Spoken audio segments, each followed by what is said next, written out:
All right. Hi, it's Dr. Doug Curtis. And Lucy Curtis from Dyslexic and Unstoppable. Our mission is to help dyslexics rediscover their inner power. That's right. And welcome to the Back to School for Your Struggling Reader webinar. It's hard to believe that we're talking about back to school already, right? A lot of us parents can feel like we actually just started the summer, but some kids have already started, and pretty soon we're all going to be back to school. So we wanted to give you some tools and strategies to help your child really have a successful year. First, oops, go on to the next slide here. Just talk a little bit about us. As I said, my name is Doug Curtis. And my name is Lucy Curtis. And I'm a pediatrician. I've been practicing now 20 years. Helped thousands of kids work their way through the school system. But it was actually Lucy who started us on this journey with dyslexia, right? So, right. Well, since we helped our son overcome dyslexia, we figured we could share the tools and the strategies that we use to help our son, to help the parents who are in that boat at that time. So. Right, and actually, it's funny because you came home one day and the whole vision for the first book came to you, and you came to me and said, "I'm going to write a book, and you're going to contribute a chapter." And I remember thinking, "Okay." And then that book led to the next book, the cookbook, and then the next book, and the next book, right? And now the websites and the audios and the videos and all that stuff. So it's been a fun journey. As a matter of fact, here are some of the books that we have. Up top, you'll see the two main books, Dyslexic and Unstoppable, how dyslexia helps us create the life of our dreams, and how you can do it too. And then the cookbook, which has all the great recipes that Lucy developed, adapted from things she learned online or wherever, with brain healthy foods that kids actually like. That was really cool. And then some of our other things, we have some tools and strategies for sight words and spelling words, some help with figuring out whether it's dyslexia or ADHD, and then the survival guide, which is basically kind of helping you connect the dots to figure out why your smart kid is struggling in school. So let me just move down. So we're going to move on to 5 steps to start your child out right for a great school year. And the first step is to avoid the big mistakes. So I don't know if you want to talk about maybe some of the mistakes we've made, or what you think. I was actually thinking about this, and one of the mistakes here, I'll come down to the first mistake, which is waiting too long to talk to the teacher or the school. And if you want to talk about a little bit about that from our perspective. Well, I guess it was like there's also miscommunication or misunderstanding because, sometimes, like I remember when our son was like struggling in first grade, I was there all the time to help out in the classroom, but it wasn't until the end of the year that the teacher actually said, well, he's struggling, so maybe he should repeat. And we're like, well, why didn't we have this conversation before? Right. So, or waiting and hoping. It's not always, when a child is struggling at that age, or reversing letters and things like that, doesn't always necessarily mean they're dyslexic, right. But giving them or helping them learn the dyslexic way, the way we call it, the right. Visual or getting services in place doesn't label your child either. So right. It helps, right. In that period. Right. And I think that's a big thing, because a lot of times parents and sometimes teachers will say, well, let's just wait a little while, see if it works out. And some things do, but you have to stay vigilant. You just have to know that you don't want to wait too long, because, right. They came to us at the end of the year and they said to us, we think you got to repeat. Well, if we had just given in and done that, he would have been repeating first grade rather right. than we ended up getting him into a private tutor and then helping him through the summer and getting him on to second grade. Right. And then a lot of times we wait until they're in third grade right. when that's why they notice, because it's, you're not learning to read. You're supposed to understand and comprehend what you're reading. So that's when they start noticing it more. So you've already wasted a lot of time that, especially if you look at their self-esteem, right? Mm-hmm. You have to protect that. So when you come, if you can do little things earlier, it helps a lot. Yeah. You know what, this actually brings up, so I was thinking about the webinar today. I thought about a mistake, which I don't have listed here, but it was fixing the mistake that isn't. And what I mean by that, or fixing the problem that isn't, is a lot of times something will happen. Your child will have a struggle, whatever. And either you or the teacher or whatever will come up with a logical explanation that's like the first thing that is obvious, and it's not necessarily the thing that is what's causing it. And I think back, one of the things that kids with dyslexia struggle with, once you connect the dots, once you realize it, is they're sometimes late talkers, right? And so our son was 18 months, 20 months, 21 months, and he really wasn't talking a whole lot. And back then, we thought it was, it's because Lucie's French Canadian and I'm American, so he's hearing two languages, and that's what's slowing him down.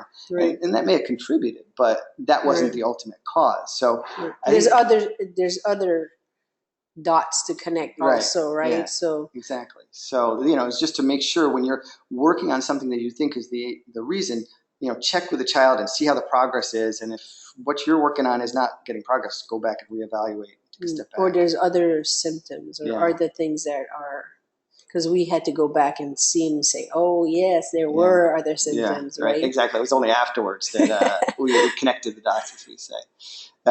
So mistake number 2 is thinking the school will take care of everything. Sometimes parents either we don't know, or sometimes we feel intimidated by the school, right? And so we think, they know, they're the experts. They'll fix everything, right?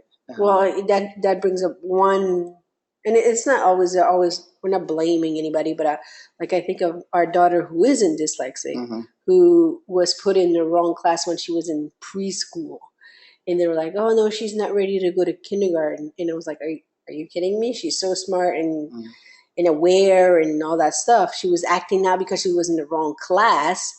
But I was like, no. And I would always say, go with your feeling, you know your child, right? So, and I was like, no, I don't think so.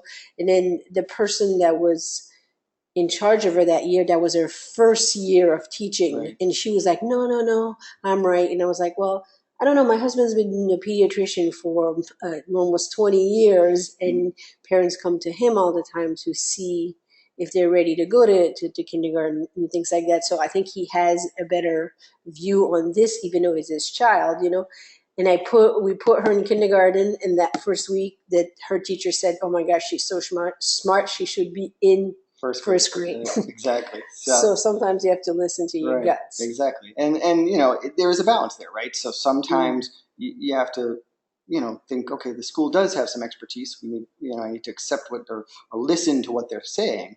But again, trust your gut. Go with that gut and figure it out, right? And then mistakes 3 kind of goes along with that, believing you don't know enough to help your child, right? Even though you may not be the expert in how to teach a child with dyslexia, or how to help a child who's struggling, I mean, you're the one who knows your child the best. Well, the other thing is, one of the things you offer as a pediatrician, we have a consult that all the jargon and all the things, it's part of the book also. It's to try to, remove all these acronyms and these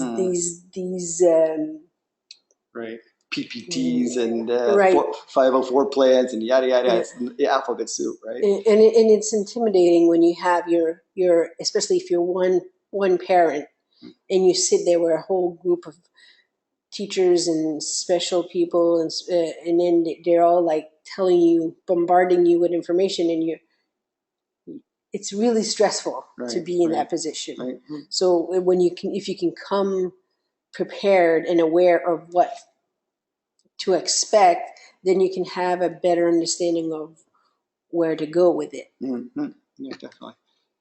And then finally is believing all problems with attention and hyperactivity are actually ADHD. We have a whole program that it's a video program that we offer on our website that helps you distinguish between ADHD and learning problems like dyslexia. But because we've made that mistake too. Yeah, exactly. So I should say I.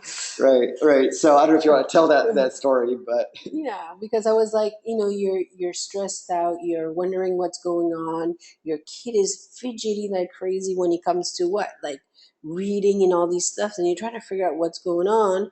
And I was at the office waiting, sitting in my husband's at his desk, and there was the evaluation for the sheet for the ADHD, and I'm like, he's got this, he's got that, he's got this. And that first part really is right, confusing between the two. And then my husband came over and he's like, "What's going on?" I'm like, "Oh, he's got ADHD and all that stuff." And then he's like, "No, because he doesn't have this."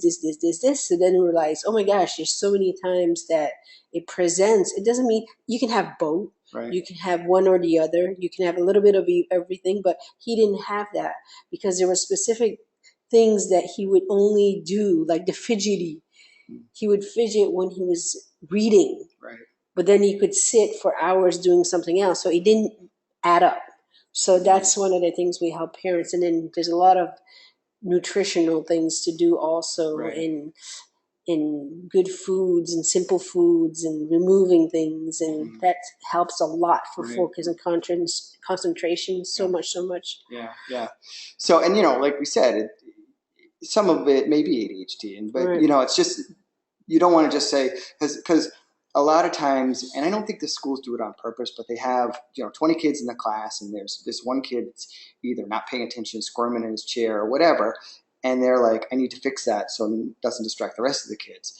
And they think if it is ADHD, give them some medication, it works. I can quiet them down. I can get back to work. So it's a quick and easy fix. Whereas something like dyslexia or a learning issue, it's a more complex thing. So, when that gets brought up with your child, again, go back and look at the whole picture. When are these symptoms coming up? Are they coming up just when he's reading, or are they coming up in any time? He can't sit still to play a board game or a card game or something like that. Right. So, That's a different situation. right. All right. So step 2 is pick your battles. What do we mean by pick your battles? Well, especially like I think of when our son, so it was the end of first grade, then so we went through all these things of learning, figuring the right reading class. So we struggled with that, and then we finally found the right one. So in that summer, he went from kindergarten reading to second grade, and he was going to second grade in September. But when he got to second grade, he still had a journey to do. He hadn't overcome all the things that he needed to overcome. So it took him 4 years. So the 2 months was not enough to remove all the issues that he had. So as he's working, we say pick your battles because we say work on the things that are really the most important. And the other ones, well, try to figure out something else. Like we talk about, and it sounds silly, but little things that could be a really big stress for your child, and we'll talk about it. The next one Right. is like clothing and things like that, if they have dysgraphia also with the fine motor and things like that. So it helps to just focus on one big thing and preserve their self-esteem again. Yeah, exactly. And there are 2 ways you could do it. You could say, let me find the biggest issue. So for us, that was it, right? Fix the reading, because that was the thing that was really holding them back with everything, right? Right. But some people, it's better for them to go for the quick win, right? It's better for them to figure out some little thing. If I make this little adjustment, maybe buy them the right pencil, and we'll actually go through that, like Lucy said. Buy him pencil grips, whatever it is. I can get the writing better. He'll feel better about himself, raise his self-esteem there, and then we can move on to the other stuff. Okay. And the big thing is, as much as you can, don't stress yourself or your child out with all these other little things. Like kind of try to concentrate on the one thing that you're concentrating on and saying, yeah, we'll get to those other littler things, but right now we're working on this other thing, right? So, all right. Step 3 is getting the right equipment and supplies. And we always say it's all about energy, right? That the whole thing with kids with dyslexia is, or any learning issue, is they're using a ton of energy to learn, right? Mm. I mean, one of the things, we talked about the squirming that our son did when he was supposed to read, but the other thing he would do is yawn. And he would be playing and fine. As soon as we sat down to read, start yawning away, rubbing his eyes, and at first we thought, well, come on, Felix Alexander, you're being obstinate. You're trying to get away from reading, whatever. As we realized what it was, that he was actually struggling, Right. and it was really hard, and he was spending a lot of energy. He was exhausted. So this is about, as Lucy alluded to before, like taking away any of the energy leaks that may be, causing extra energy that's not necessary. So some of the things we talked about were, well, kind of with clothes. In the first book that we wrote, we have all videos because as parents we're all stressed out. So for us, and especially if our kids are dyslexic, probably one is dyslexic too. So what we did is put everything that we tried and did and used and put it in categories and in videos so that you can go see what we've done and what worked and things like that. So one example is clothing. So you realize that your child is struggling with tying their shoes is part of dyslexia, right? So I'm not saying, okay, don't learn to tie your shoes, but if they're stressed out like crazy, they come home, they have to do extra work, what could you do? Use Velcro sneakers, right? Especially when you're little. And then you can say, okay, we're going to keep working on tying shoes, but right now we're going to focus on reading, right? So that we can remove that stress, because it sounds silly, but when I was sitting one day at the reading class, there was a teenager who still struggled with tying his shoes, and he would get in trouble with the gym teacher because the gym teacher kept saying that his sneakers were not tied up and all that stuff. So he would like double tie and do all this stuff, but he was stressed out about it. So that's what we're saying, trying to find a way to resolve that issue. They have difficulty with their buttons and zipping things. So use something that you pull over your head, like turtlenecks in the winter, or pants with elastics. Yeah. Organizers is another big thing, because a lot of kids with dyslexia also have difficulty with organization, right? Felix Alexander's teacher used to say his notebook, his binder would eat his homework, right? So some of the organization techniques we have is we color code everything, right? So he knows, or I don't know, remember what his colors were, but say orange is Latin and blue is math and green is English, whatever it is. So he knows, he associates with it, and he kept the same colors throughout the years. Right? He's in high school and he still does it. Yeah, and our daughter's not doing it too. Yeah, so it makes life easier. It takes that one stress out. The other thing we did is he would know when he got to middle school. Okay, I only have a little bit of time in between classes, so I can't spend a lot of time in my locker. So he would say, let me organize it so I have my morning classes in this binder or in this area, and my afternoon classes in this area. So he could bring his morning classes, and then he could just go from one class to the other, and he didn't have to waste time going to his locker. And that also gave him the time to make sure that he got everything that he was supposed to do for that class, that he actually copied his homework off the board better, the correct way, and et cetera. Some of the other things we talk about are pencils.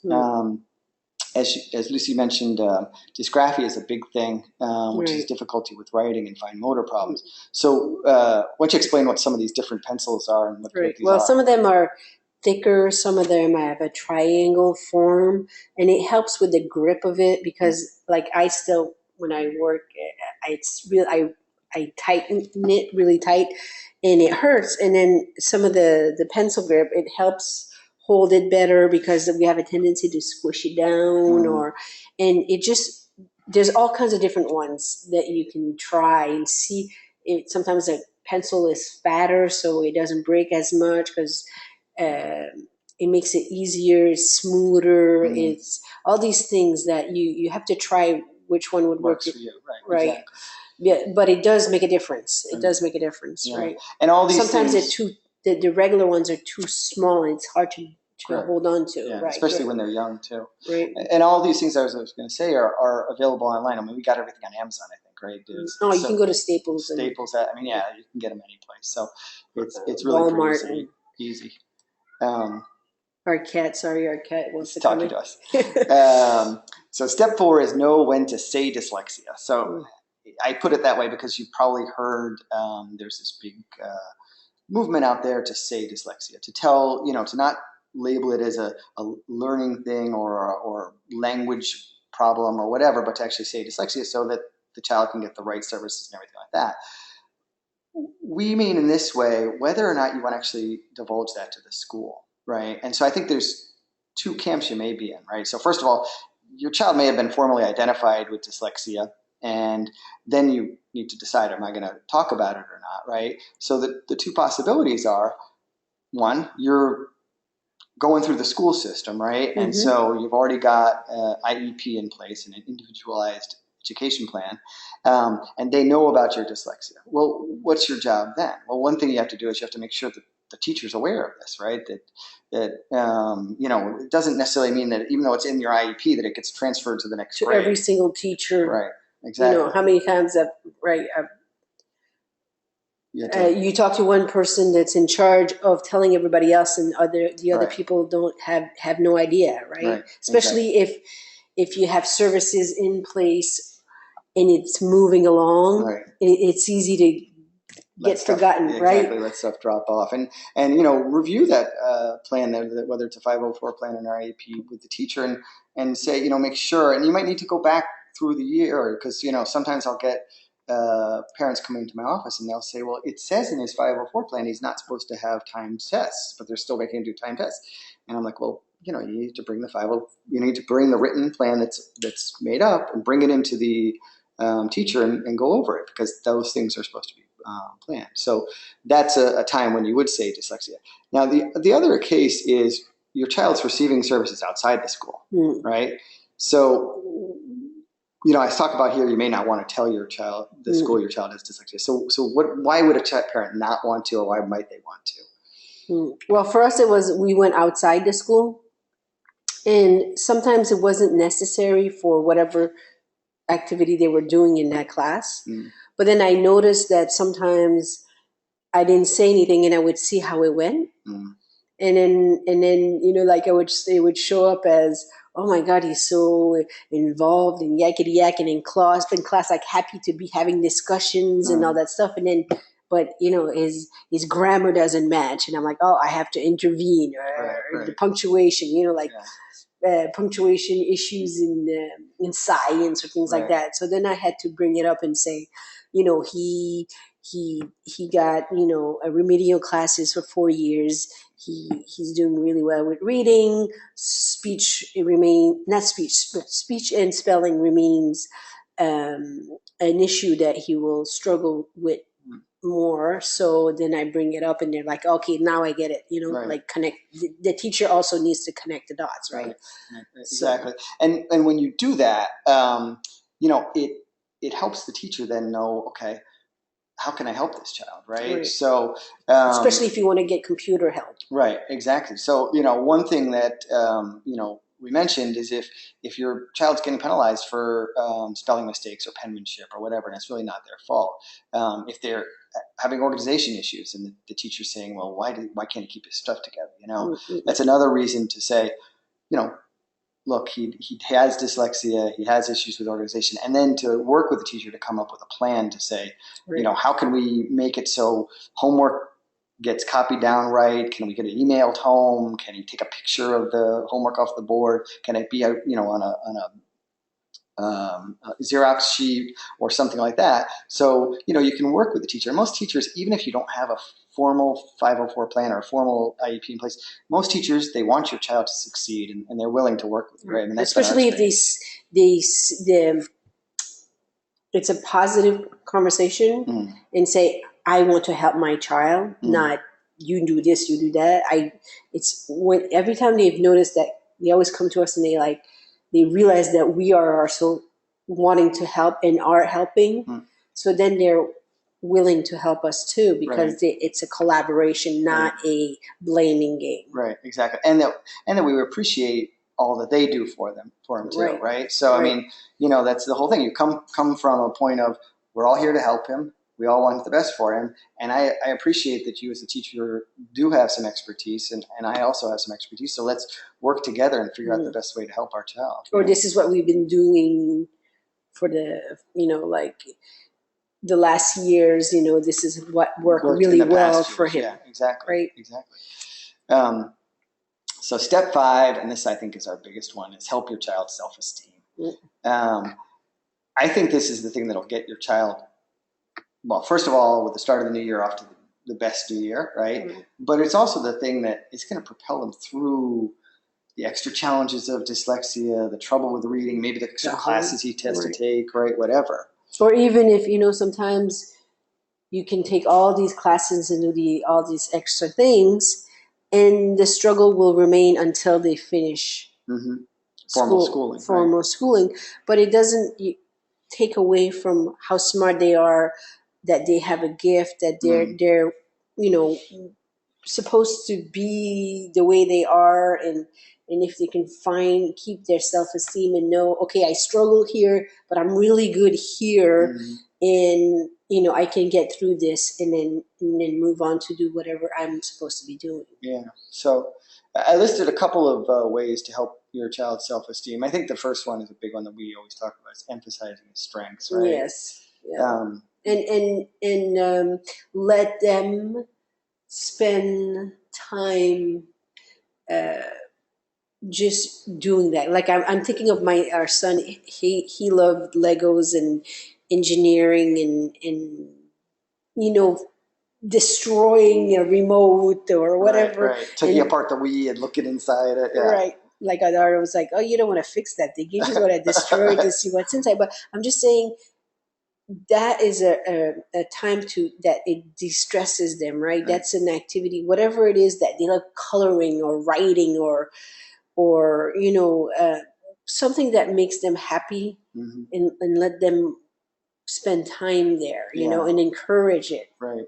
And I think the other thing that does is, a lot of those activities, maybe it's a sport or a martial art, or even if it's like with our son with engineering, is when they're finding those things that they love, the last thing they can do, well, I didn't write one of the other things, but is it helps connect them with like-minded kids, right? Because he'll meet other kids that are like him there, that have the same interests and everything like that. Right. The funny thing we always say is one of the schools the camps he goes to is Eli Whitney here in Connecticut, and it's all about building and engineering and creating things.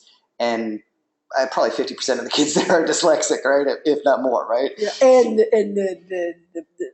the person in charge too is dyslexic. But it's just, if you just take the time to watch your child and see what they gravitate to when they have spare time. That's the things they love, right? They want to do those things. And if we can find activities with other friends that sometimes, like, nothing wrong with the neighbors, but if we're not, like, our son is not big on soccer, baseball, basketball, these things, right? So he likes to do other things. So he doesn't necessarily always hang out with the kids next door. But if he finds places and things that he loves, we gravitate towards there. And then he realizes he's got twins everywhere, that they Exactly. And the other nice thing about when you connect them with these like-minded kids is there's usually somebody in charge of the class, and that becomes a real mentor for them, right? Right. He loves that. Like, I think of our Taekwondo master, right? For a long time, he was somebody that they looked up to, and that inspired them to, both of our kids, to, be better, to come outside their comfort zone, to really work hard, and then to celebrate their wins when they did win it, right? So, I think that's a big thing, is finding him a mentor too. And emphasizing his strengths. The other part of that is, the reason for that is so much, especially those first couple of years, it's fixing problems, right?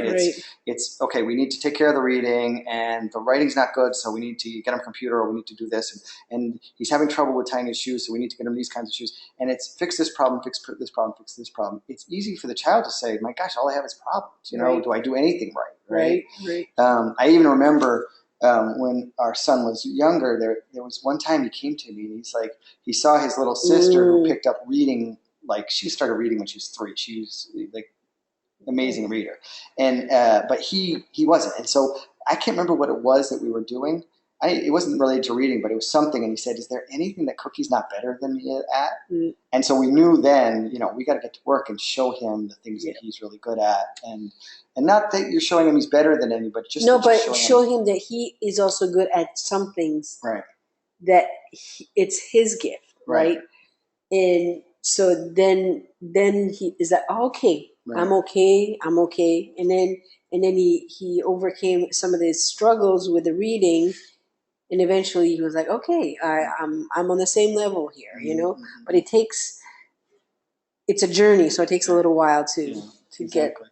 And you might need to revisit it, right? You might need to, your son who might be doing fine, and then he gets knocked down because he's now in a higher level English class and spelling becomes a problem, and so he has a little setback. So you need Right. to re-talk about it, check Yeah, in with because him. now we're going, and we say he because it's easier than he and she, so we're just trying to make it the words easy. But like our son is going to high school, and now it's even more writing and penmanship and Mm-hmm. grammar and all. It counts, right? I mean, Right. you gotta. So we're starting a new chapter here, Right. so we have to get new things in place, and Right. but it's okay. You just keep going and let people know, and people help us, and people realize, okay, we're going to help you, and we're going to do this. And Right. Exactly. And it gets back to some of the other steps we were talking about, taking one step at a time, and then forming that great collaboration with the teacher by being open to their well, thoughts. the principal, in the summer, calls me up and he says, this is what's going to happen in high school. What can we do for him? We know that you're open to working together, right? So he's not worried about calling me, and I'm not worried about calling him because we're collaborating. Yeah, exactly. And so, we already got him the ability to do most of his work on the computer without us even asking. It was suggested by the school just because they wanted the best for him. The handwriting was too bad. Yeah, maybe that's it too. They didn't want to read his handwriting. So I didn't know if anybody had any questions. If you want to type them into the chat here, I'm going to put the chat here. There was one question that came up when I was talking to some people, and it's basically where do you start? So we went through 5 steps, and where if a parent is, it's today's Thursday, right? Monday, a lot of schools around here are starting. So Monday is the first day of school. What can I do right now? What would you say to that parent? Go to your principal, right? Start there and see what your school offers, because some schools don't offer things. Some schools, it's difficult, and some others are way open to. So you say, okay, this is either what I was told at the end of the semester last year, and we've worked on this. This is what's left, or we're all good with this. We need help. We still need help with this. So that you open the door. I already started this summer because we knew that we needed more computer time than in middle school. So we've already met with the person in charge. We've already opened that door because, when school starts, then everybody's busy. But if right now there's nobody in the school for a couple of days, you can get that process going, right? Yeah, no, that's a great one. I think another big one is to really push the self-esteem. Get him feeling good about himself going into the new year, because there's a lot of nerves, especially if they're making a transition like elementary school to middle school to high school, like we are right now. There's nerves there, right? And so helping him recognize his wins in the past, realize how he's overcome stuff, realize that you're there with him and you're going to help him through it. Just spending the time when we were, I remember when he went to 5th grade, right? So he was like, he wasn't going to middle school, but some schools were middle school.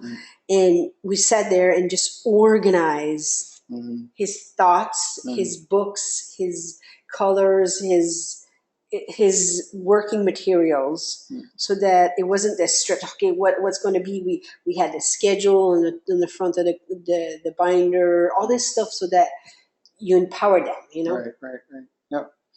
All right. So I just wanted to, because it's back to school, I thought we'd put together something if people want to check out some of the things that we offer. So I put together 3 of our probably our best, most popular products, which are the survival guide, the sight words, and the spelling words. And I'll show you them in a sec. And then we have a special bonus. The big thing is you have to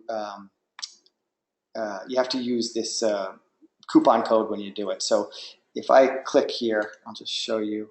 I should be able to go to here. I think it's here.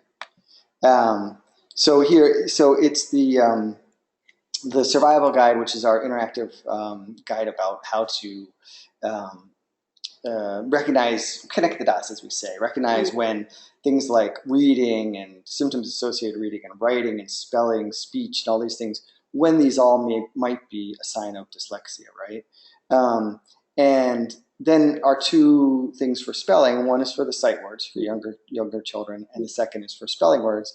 And both of these have, everything that we do is videos, because we know that's the easiest for parents. So they have downloadable flashcards, but also they're videos. And Lucy actually goes through the videos explaining why we make the flashcards like we make them, and also helping you. I mean, you can actually just sit your child in front of the video and work together. Work with, yeah, exactly. So because we're teaching them how to study. Right, exactly. Right. So that's the whole point. So with and we didn't invent any of this. We just put everything that we've learned that worked for us. We put it together, and we eventually our son went from doing it together to being able to do his own process of studying. And that's what we want. We want to empower them. We don't want to be dependent on us. We want them to be able to figure it out. And so give them the basic, and then they can move forward. And you can use